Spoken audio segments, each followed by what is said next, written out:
បាទអនុញ្ញាតគ្រប់នឹងជំរាបសួរពុកម៉ែបងប្អូនបាទស្វាគមន៍ការចូលមកកាន់ Channel Cambodia Collection បាទឥឡូវនេះយើងមកទស្សនាការកាប់ដីក៏ដូចជាកាយដីដាក់អាបែនរបស់ Excavator បាទ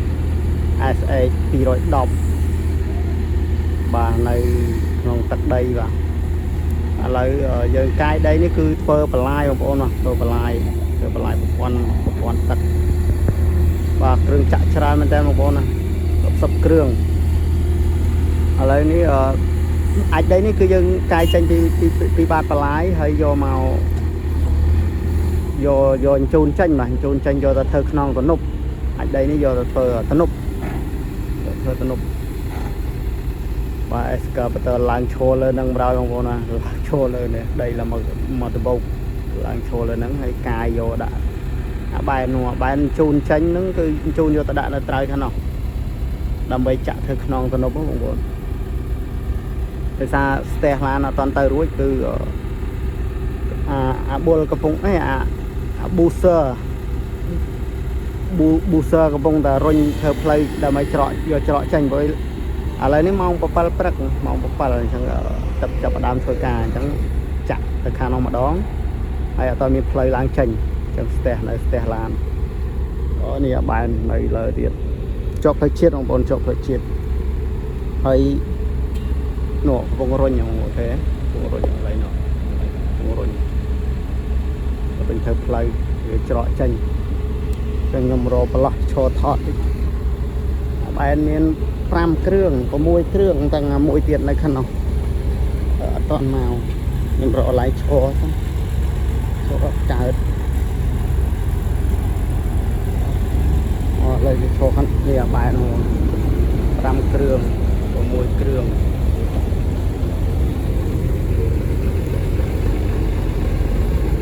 សំខាន់អត់មានកន្លែងឈរទេ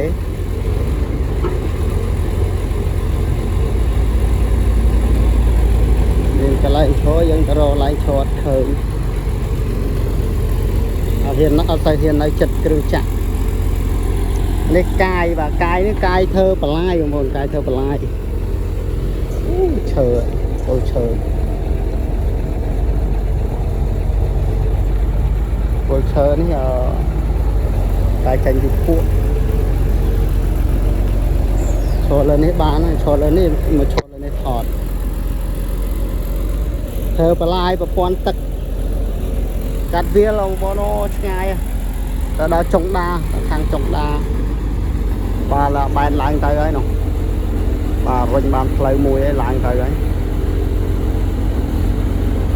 អត់ដាក់ច្រើនទេបងប្អូនដាក់តែតិចតែមុំទេព្រោះយើងអត់ដឹកគិតជាជើងទេគឺគ្រាន់តែជូនអាចដីចេញដើម្បីយកទៅចាក់ធ្វើខ្នងទំនប់អញ្ចឹងណាបាទបងប្អូនឃើញវីដេអូនេះបាទកុំភ្លេចជួយ like បាទជួយ like ម្នាក់មួយបងប្អូនបាទដើម្បីជាកម្លាំងចិត្តក្នុងការថត channel នេះគឺ build ពី0ទៅទៀតហើយបងប្អូនបាទ build ពី0ទៅទៀតហើយដោយសារ channel ចាស់មុនមានបញ្ហាឥឡូវនេះយើងដាក់ channel ថ្មីបាទសង្ឃឹមថាពុកម៉ែបងប្អូនមកជួយគាំទ្រ channel ខ្ញុំបាទ Cambodia Collection បាទទៅ4គ្រឿងតែម្ដងបាទនោះយកទៅចាក់នៅលើនោះបងប្អូនចាក់ដើម្បីធ្វើទំនប់និយាយរួមបន្លាយនេះគឺយើងត្រូវមានទំនប់សាងខាងហើយទំនប់នេះគឺយើងអាចបើកបរបានទេបាទអូនោះអាពណ៌សនោះឡើងចេញផ្សែងបាទនេះ4គ្រឿងហើយនៅនេះមួយគ្រឿងទៀតហើយនៅខាងកើតនោះមួយគ្រឿងទៀតបាទយ៉ាចូលដើម្បីចាប់យកអាចដីហើយជួយ like វីដេអូម្នាក់មួយផងបងប្អូនបាទលឹបខាងក្រមនេះកាយដីគេកាយបតាបងប្អូនកាយបតាក្រមនេះជីកពីក្រោមមកជីកពីបន្លាយមកហើយយកមកដាក់អាចដីនេះតមកអានោះ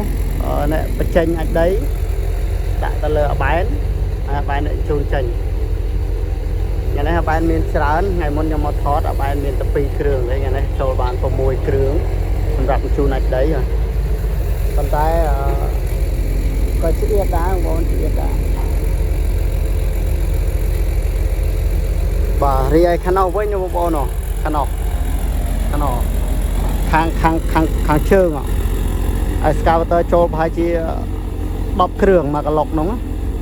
អានោះកន្លែងទំនាបកន្លែងក្អេងបន្លាយកន្លែងហ្នឹងដើម្បីធ្វើបាតបន្លាយអញ្ចឹងច្រើន excavator ច្រើនឥឡូវយើងមកមើលកន្លែងនេះបងប្អូនណា excavator នេះជោគដាក់តែម្ដងមក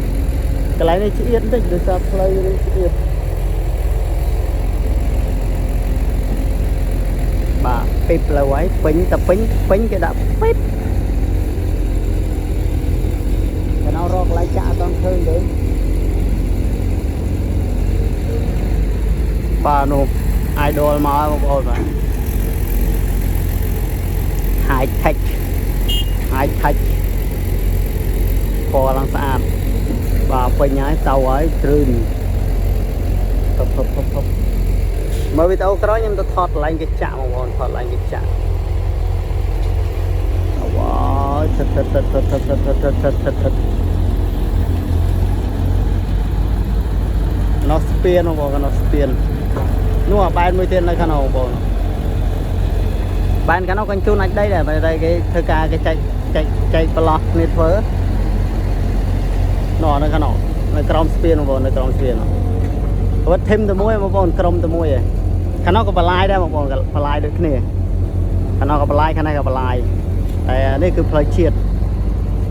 បាទឥឡូវបែនយើងឡើងទៅហើយផ្សាយបងប្អូនទៅអង្គុយចាំចាប់កាមេរ៉ាប្លោះនោះល្អឥឡូវយើងដើរទៅយើងទៅថតឡើងបែនចាក់ដីផងឥឡូវឥឡូវគេមើលគេដាក់វាឲ្យឈរបានគេនេះដៃវាគេសម្អាតដៃវាគេសារវាជាប់ថ្មិញអានេះជាប់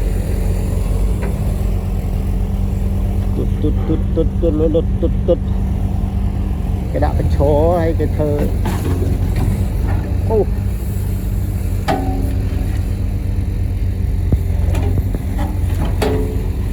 គេខែដៃវាឲ្យវាជ្រះដីជាប់ដីស្អិតលុប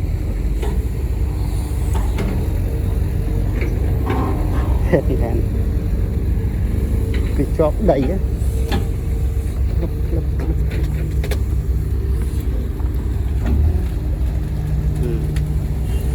rất các bạch chứ nè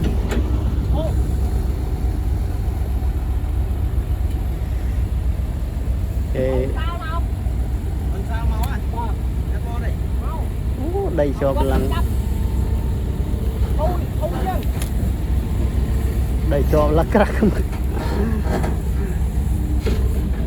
đây cho tràn pe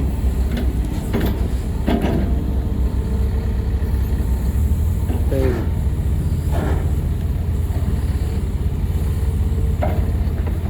ngoài chân đang khla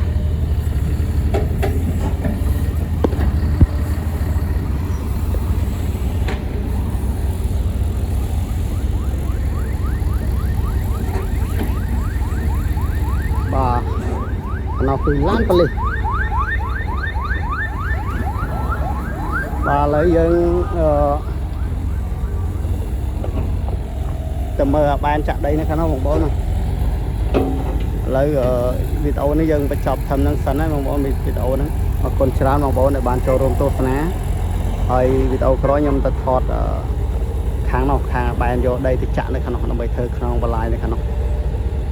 còn chán một bó mà bye bye và chúc thì nơi video có